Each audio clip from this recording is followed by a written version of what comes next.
이제 그러면 어떻게 느부갓네살 왕이 이렇게 갑자기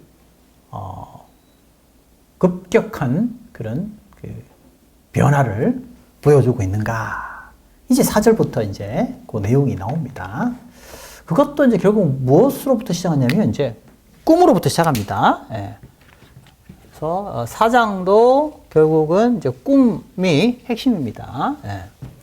느부갓네살이 꿈을 꾸게 되고 그 꿈에 대해서 다니엘이 해석하게 되고, 놀라운 사실은 다니엘이 그렇게 꿈을 해석해 줬다고 해서 느부갓네살 왕이 이렇게 바뀌는 게 아닌데요. 다니엘이 해석해 준 그대로 그 꿈이 이루어지는 것을 느부갓네살 왕이 보고 목격하고 또 그 일들이 그 자신에게 일어났던 것을 알게 된 다음에 하나님 앞에 완전히 엎드리게 되고 하나님의 전적인 전능하심과 권능을 느부갓네살이 높이게 되는데요. 그 과정을 우리 한번 자세히 4절부터 보겠습니다. 자, 그래서 이제 느부갓네살 왕이 이제 자기에게 어떤 일이 일어났는지를 이제 설명하는데요. 4절에 보니까 이렇게 되어 있죠. 나 느부갓네살이 내 집에 편히 있으며 내 궁에서 평강할 때에, 이렇게 되어 있어요. 평강할 때에. 그래서 한 꿈을 꾸고 그로 말미암아 두려워하였으니 곧 내 침상에서 생각하는 것과 머릿속으로 받은 환상으로 말미암아 번민하였었노라. 자, 여기서 이제 느부갓네살 왕이 또 꿈을 꿨어요. 꿈을 꿨어요. 자, 그래서 이제 우리 2장에서는 느부갓네살 왕이 어떻게 했다고 그랬죠? 자기 꾸었던 꿈을 그 술사들에게 말하라, 그렇게 했단 말이에요. 근데 이제 여기서는 이제 그렇게 하지 않습니다. 꿈의 해석을 내게 알게 하라. 그 말은 이제 이 꿈을 이제 알려주었다는 거죠. 그래서 해석하라고 그러는데 해석이 안 되는 거예요. 그래서 7절에 이렇게 되어 있죠. 그때에 박수와 술객과 갈대아 술사와 점장이가 들어왔으므로 내가 그 꿈을 그들에게 말하였으나, 자, 느부갓네살 왕이 자기가 꾸었던 그 꿈을 그 갈대아 술사들과 그 점장이들에게 말해 주었어요. 그런데 그들이 그 해석을 하지 못하는 거예요. 꿈의 해석을. 그러자 이제 8절에, 자, 이럴 때 느부갓네살 왕이 또 누가 생각이 제일 먼저 났겠어요? 이와 유사한 그 일들이 이미 이전에 일어났죠. 다니엘서 2장에 보면 전혀 그 해석하지 못하는 그들의 그 꿈 해석을 누가 했냐? 다니엘이 했지 않겠습니까? 그러니까 느부갓네살 왕이 이때도 제일 먼저 누가 이름이 떠올랐겠어요? 다니엘이 떠올랐던 거죠. 그래서 이제 다니엘에게 이렇게 말을 합니다. 8절에 보니까 그 후에 다니엘이 내 앞에 들어왔으니 그는 내 신의 이름을 따라 벨드사살이라 이름한 자요. 그 다니엘의 이름을 벨드사살이라고 해서, 즉 바벨론 신이 믿는 신의 이름을 지어준 거예요. 그의 안에는 거룩한 신들의 영이 있는 자라. 그러면서 이제 아직도 그 다니엘의 그 하나님에 대한 아직 경외감이 아직 없는 거죠. 자, 그래서 내가 그에게 꿈을 말하여 이르되, 9절에 이렇게 되어 있습니다. 박수장 벨드사살아, 내 안에 있는 거룩한 신들의 영이 있은즉 어떤 엄밀한 것이라도 내게는 어려울 것이 없는 줄을 내가 아노니. 그죠? 그러니까 아직도 이 느부갓네살은 지금 느부갓네살이죠. 이거 아직 변화되지 않는 느부갓네살을 이야기하는 겁니다. 그러면서 이제 너에게는 거룩한 신들의 영이 있다, 이런 식으로 이렇게 해석을 하고 있고, 벨드사살이라는 이름으로 변경했으니 너는 내가 믿는 신을 따르는 자다라는 식으로 이제 막 설명을 하고 있어요. 물론 다니엘은 그걸 받아들이지 않죠. 그러나 환경이 그렇게 만들어버린 거죠. 그에게 이름을 부여하고. 그래서 너는 이런 자야! 라고 느부갓네살 왕이 다니엘을 그렇게 규정하고 있는 거죠. 물론 이 부분에서 다니엘은 동의하지 않습니다. 어쨌든 그래서 이제 꿈을 이제 해석하라 그렇게 이야기하죠.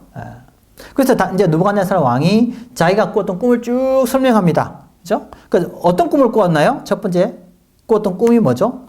보면 10절에 자, 나무를 봅니다. 나무. 꿈의 핵심은 나무예요. 나무의 꿈을 꾸었다. 그죠? 나무를 보았다. 자, 근데 이 나무가 어떤 특징을 가지고 있나요? 10절에 보니까 첫째, 키가 크다. 큰 나무였다. 그죠? 큰 나무였다. 그 다음에 11절에 보니까 그 나무가 어떻게 해요? 자라서 견고하여지고 높이는 하늘에 닿고 그 모양이 땅끝에서도 보이겠고 더 중요한 것은 그 잎사귀는 아름답고 열매를 맺었다. 그죠? 특히 키가 엄청 크고 높고 그 다음에 뭐죠? 열매를 맺고 있다. 열매를 맺는다. 열매가 많다. 그 다음에 열매가 많으니까 나중에 뭐가 옵니까? 12절에 보니까 공중에 새들이 와서 그죠? 그게 거한다. 짐승과 새들이 거한다. 짐승과 새들이 거한다. 그죠? 그래서 여기서 뭡니까? 먹을 것을 얻는다. 이 나무의 특징이에요. 나무가 이렇게 크다, 그죠? 자, 그러면 이건 뭐를 의미할까? 보통 이제, 그 성경에 보면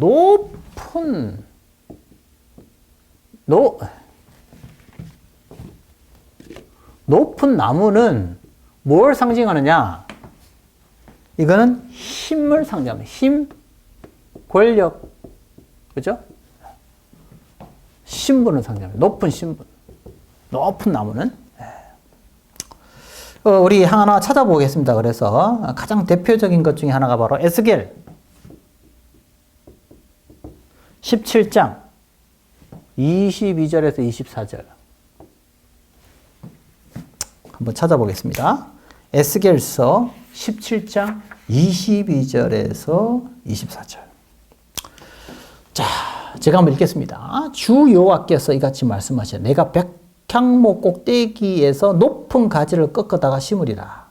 내가 그 높은 새 가지 끝에서 연한 가지가 꺾어 높고 우뚝 솟은 산에 심되 이스라엘 높은 산에 심으리니 그 가지가 무성하고 열매를 맺어서 아름다운 백향목이 될 것이요 각종 새가 그 아래에 깃들이며 그 가지 그늘에 살려. 상당히 오늘 읽었던 그 다니엘서 이 사정에 나오는 요 나무하고 비슷하게 그렇게 묘사를 하고 있어요.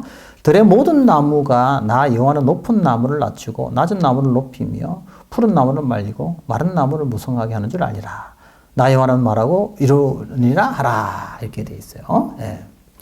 그 다음에 또 이와 비슷한 표현이 어디 나오느냐. 에스겔서 19장 10절에서 14절.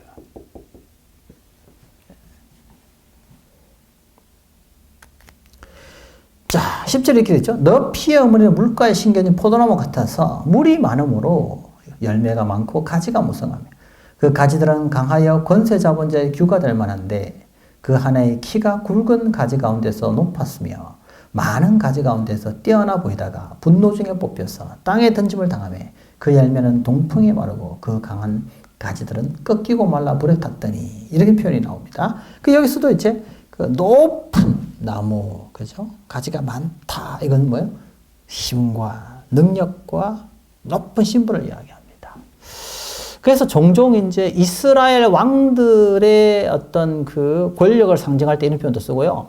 또 이방 왕들의 어떤 권력을 나타낼 때에도 이런 높은 나무라는 표현을 통해서 쓰고 또 그런 나무를 꺾어버리고 그 나무를 태워버리는 것은 그런 교만한 왕들에 대한 하나님의 심판을 설명할 때 이런 높은 나무를 말할 때가 있다. 그래서 높은 나무는 힘과 권력과 신분을 이야기하고 있다라고 볼 수 있어요. 물론 나중에 살펴보겠지만 지금 누구를 가리키느냐? 바로 다니엘은 이 높은 나무가 바로 누구라는 거죠? 바로 느부갓네살이다. 당신이다. 그렇게 설명합니다. 자, 그래서 이제 13절에 그런데 갑자기 13절에 누가 등장하느냐? 그죠? 보면 순찰자, 한 순찰자, 한 거룩한 자 이렇게 된다. 일, 우, 카데시 이렇게 됐죠. 예. 그래서 여기 아람어 이르가 나와요. 이르 순찰자라는 말, 순찰자.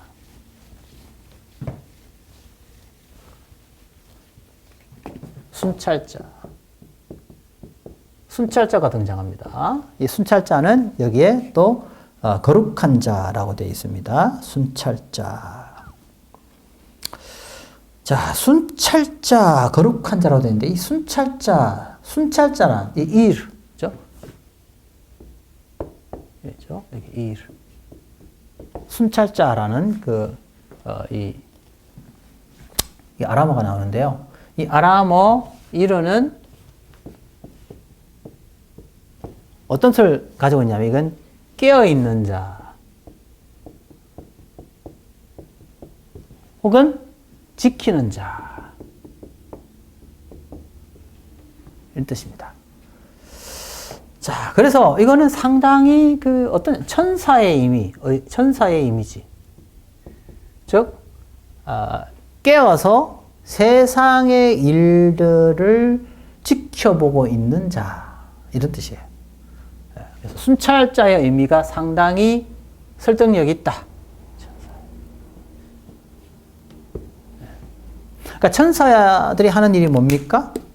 세상의 일들을 다 지켜보고 그것을 하나님께 어떻게 해요? 보고하는 역할이 바로 천사들의 역할 가운데 하나죠. 그래서 여러분 이제 구약에 보면 이런 것을 보여주는 두 가지 천사에 대한 이미지가 두 본문이 나오는데 하나는 야곱이 베델에서 꿈을 꾸지 않습니까, 그죠? 꿈을 꾸었을 때 어떤 꿈을 보죠? 환상 가운데 어떤 꿈을 봅니까? 사닥다리가 하늘에서 이 사닥다리가 그가 꾸었던 베델에 이렇게 내려오고 있고 더 중요한 건 뭡니까? 그 사닥다리에 누가 오르락내리락 하죠? 천사들이 오르락내리락 하는 것을 본다 이거죠. 그럼 이 사건이 야곱에게 왜 중요했을까요? 천사들이 오르락내리락 하고 있다는 말은 천사들이 하는 일이 뭐라고 그랬죠? 제가 아까 말씀드린 것처럼 천사들의 역할은 세상에 일어나는 일들을 다 지켜보고 관찰하고 그것을 하나님께 어떻게 해요? 보고하는 거죠. 그러니까 오르락내리락 하는 것도 올라가는 자는 지금 뭐 하는 거예요? 지금까지 보고 왔던 것을 하나님께 보고하러 올라가는 거고요. 내려오는 자는 이제 관찰하기 위해서 내려오는 것으로 이렇게 볼 수 있습니다. 그래서 그 창세기를 주석한 그 브루스 waltke는 그 베델에서의 환상을 천사들의 역할을 그렇게 설명하거든요. 저 그건 뭘 의미합니까? 하나님께서 이 세상에 일어나는 모든 일들을 다 보고 계시고 다 알고 계시고 하나님께서 다 주관하고 계신다는 것을 의미하는 거예요. 자, 그런데 바로 그 하나님이 지금 누구와 함께하고 있다는 거죠? 바로 야곱과 함께하고 있다는 거죠. 야곱은 혼자라고 생각했고 야곱은 앞으로 이제 그의 삶이 어떻게 진행될지 두려움에 있었는데 이 세상을 다 아시고 이 세상이라는 모든 일들을 다 지켜보고 계시는 그 하나님께서 친히 지금 그와 함께하고 있다는 것을 야곱이 깨달았던 겁니다. 그래서 야곱이 하나님 앞에 고백을 하는 거죠. 그 다음에 또 이와 유사한 또 순찰자 천사 이미지가 어디에 나오냐면 지난번에 저와 같이 공부했던 스가랴서 1장에 나옵니다. 스가랴서의 전반부에 그죠? 스가랴 8가지 환상이 나오는데 그 8가지 환상 가운데 첫 번째 환상이 어떤 환상이죠? 붉은 말을 탄 천사. 그죠? 그때 이제 붉은 말을 탄 천사가 있고 그 천사 뒤에 많은 천사들이 있다 그랬죠? 그러면 그 천사들이 하는 역할이 뭐라고 그랬죠? 예, 세상에 일어나는 모든 일들을 다 지켜본 다음에 다 그것을 본 다음에 그걸 누구에게? 하나님께 보고하는 역할을 그 천사들이 하고 있다는 것을 제가 말씀을 드렸습니다.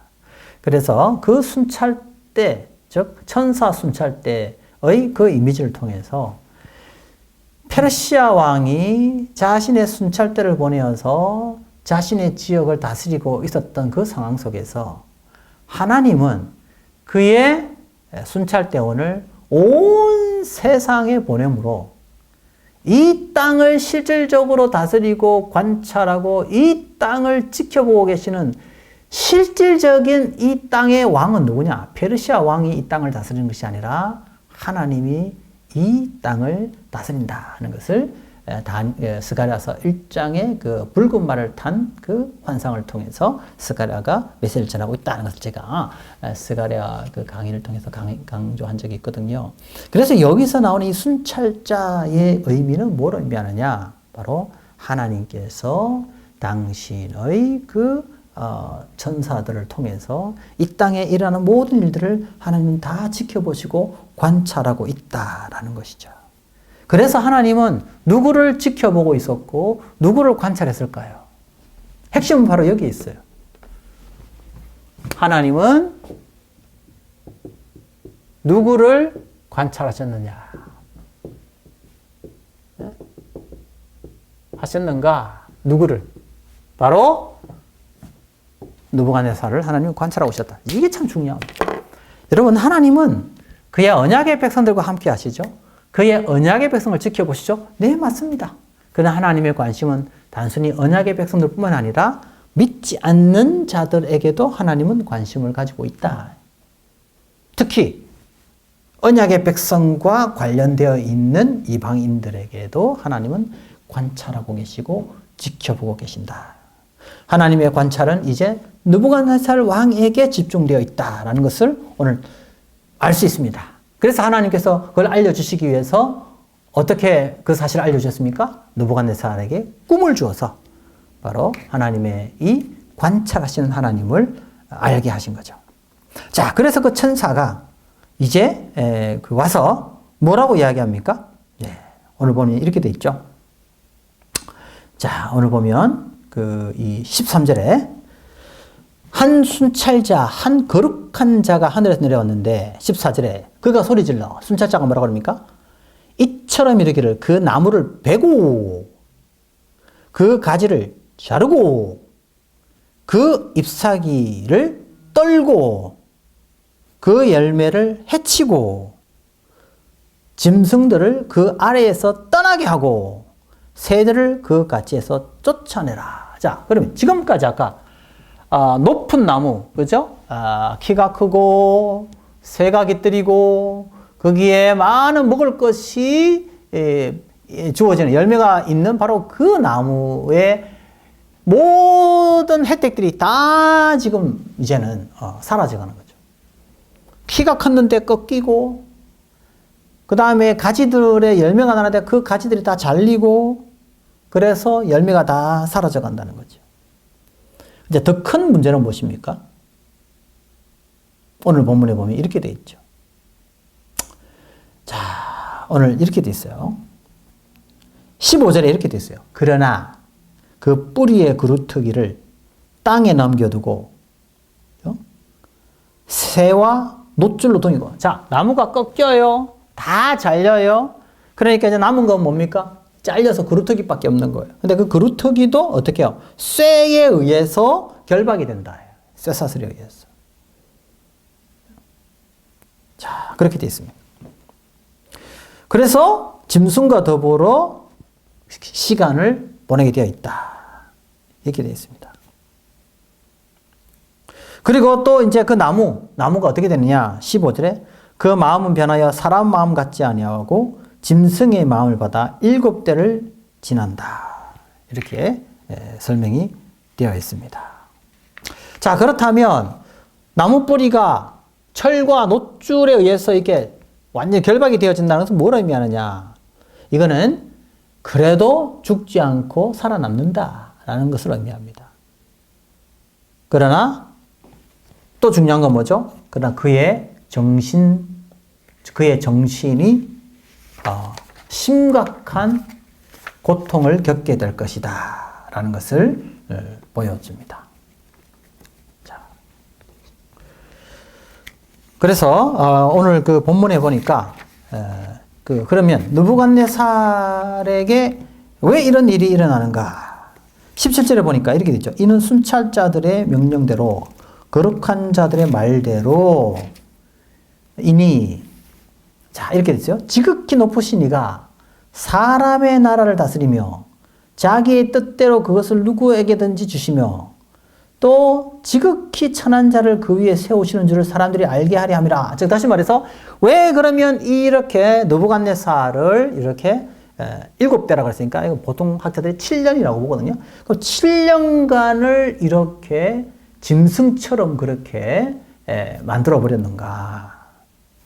그것은 바로 너의 권세가, 느부갓네살이 그 엄청난 권세를 누리는데 그 권세가 너에게서 온 것이 아니라 바로 하나님께서 온 것이다. 이 땅을 다스리는 것은 하나님이다 라는 것을 알려주기 위하여 그렇게 지금 이 꿈을 통해서 느부갓네살에 일어난 일들을 해석하고 있습니다. 자, 그래서 오늘 본문에 보니까 이런 표현이 있어요. 이 느부갓네살에게 가장 큰 문제가 어디에 있었느냐 하면 이제 19절부터 쭉 해석이 나오는데 20절에 보니까 이렇게 되죠. 왕께서 보신 그 나무가 자라서 견고하여지고 그 높이는 하늘에 닿았으니 땅끝에서 보면 쭉 이야기하고 그게 누구냐? 22절에 다니엘이 이렇게 표현합니다. 왕이여 이 나무는 곧 왕이시라.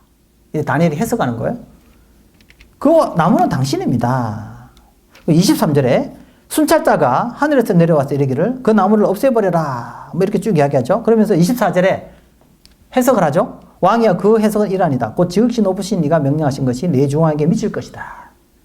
왕이 사람에게 쫓겨나서 들짐승과 함께 살며 소처럼 풀을 먹으며 하늘 이슬에 젖을 것이며, 그러니까 짐승처럼 그렇게. 이게 이제 이 수인병이라고, 사람이 짐승처럼 되는 병이 있다고 합니다. 그러니까 아마도 이게 뭐 비현실적인 게 아니고 아주 적은 케이스지만 짐승과 같은 어떤 질병에 걸리는 경우도 있다고 합니다. 아마도 느부갓네살에게 하나님은 그런 식의 어떤 그 심판을 내리신 거로 볼 수 있습니다.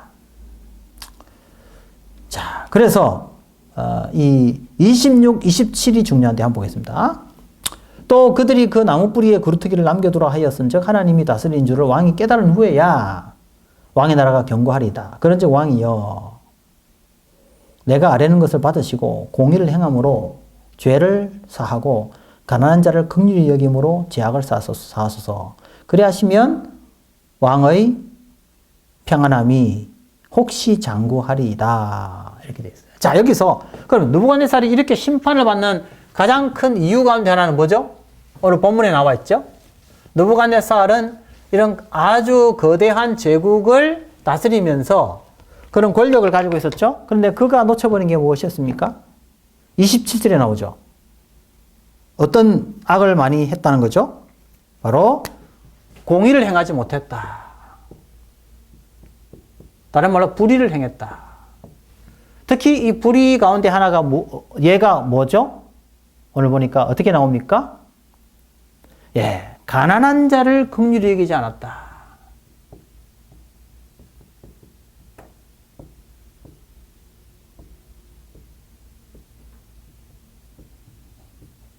그의 불의의 죄는 가난한 자를 긍휼히 여기지 않는 그런 어떤 죄악으로 소개를 하고 있습니다. 약자가 무시되고 강자가 군림하는.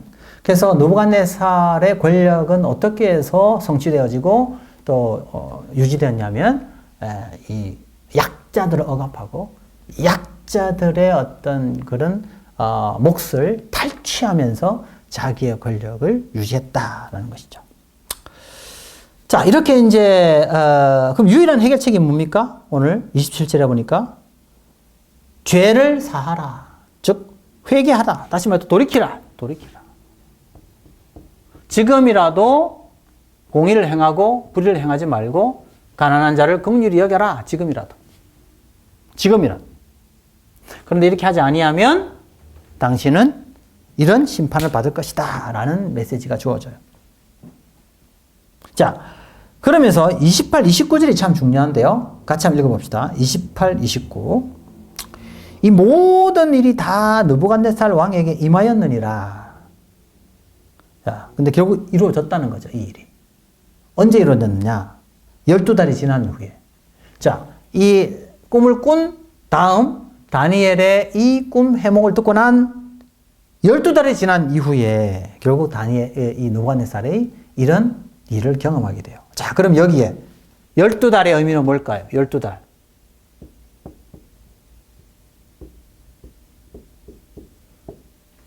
12달의 의미가 뭐죠? 12달의 의미. 자, 이 12달의 의미는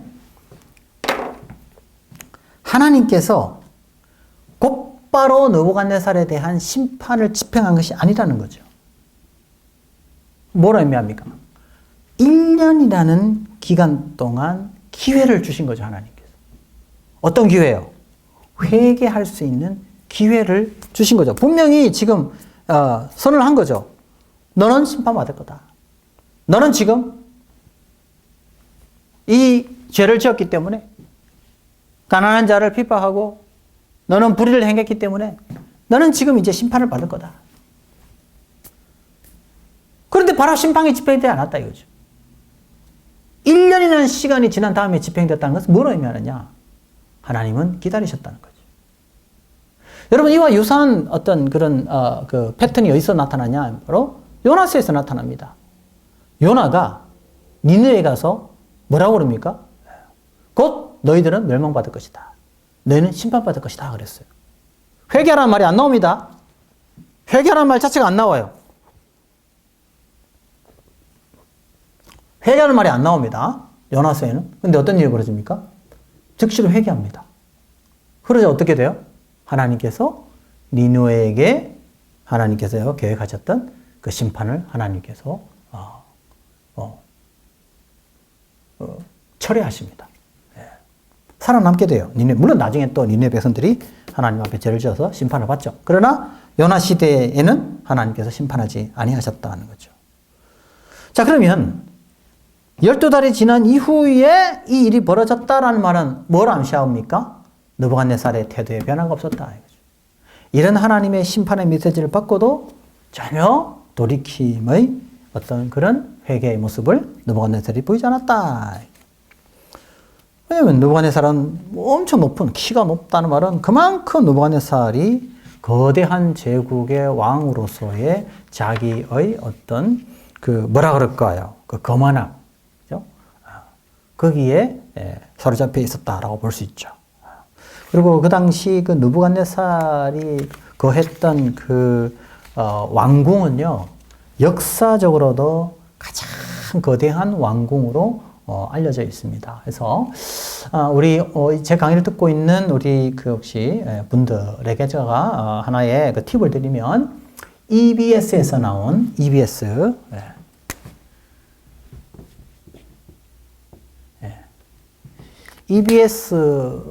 들어가면 바벨론 제국이라는 그런 게 딱 그 타이틀을 치면 느부갓네살 왕에 대한 그 유튜브 자료들이 확 뜹니다.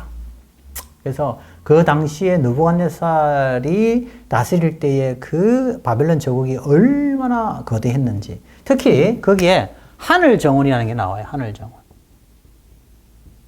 심지어 그 느부갓네살 왕이 자기가 있던 그 궁궐에 하늘정원, 그러니까 뭐 그 숲이 우거져 있는 그런 그 사막과 가까운 그곳에 이 물을 다 이렇게 들어오게 만들어 가지고 수로를 만들어 가지고 거대한 하늘정원이라는 그런 어떤 도시를 건설을 하거든요. 그래서 나중에 혹시 EBS에 들어가셔가지고 그 유튜브로 이렇게 검색을 하시면 많은 자료들을 무료로 이렇게 볼 수 있습니다. 아주 잘 설명해 놨습니다.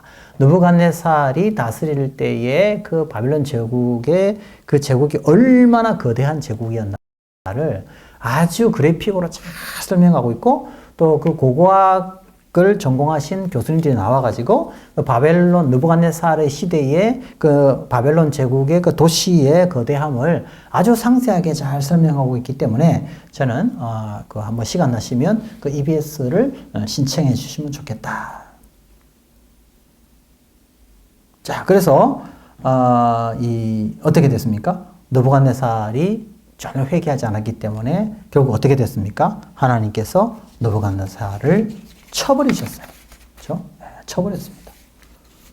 그러니까 이제 느부갓네살이 어떻게 해요? 풀에 건져 짐승처럼 되어버렸어요. 최고의 영광의 자리에 있었던 자가 가장 천한, 왜 짐승처럼 만들어버렸을까요?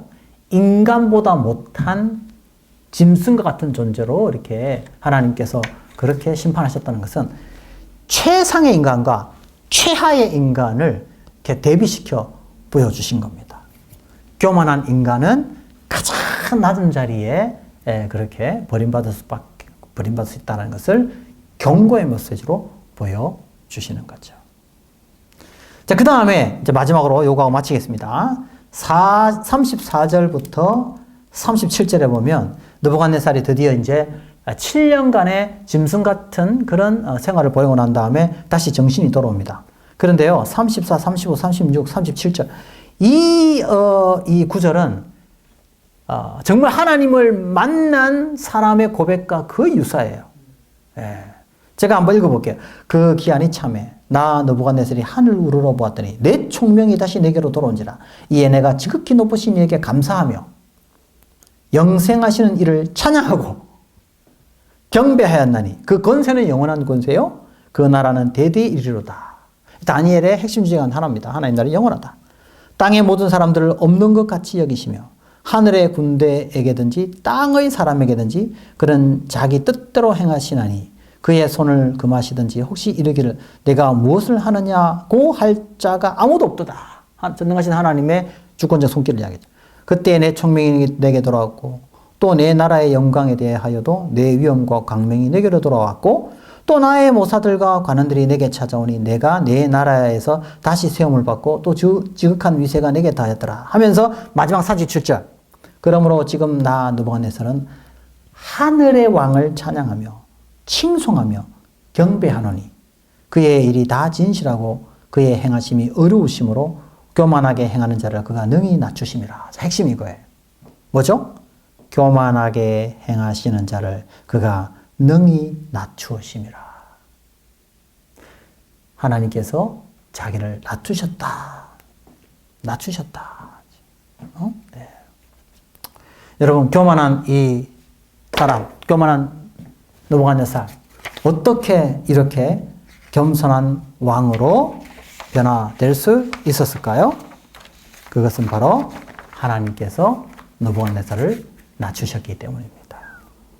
하나님은 지금도 교만한 자를 낮추시고 회개하는 겸손한 심령의 사람들을 높여주십니다.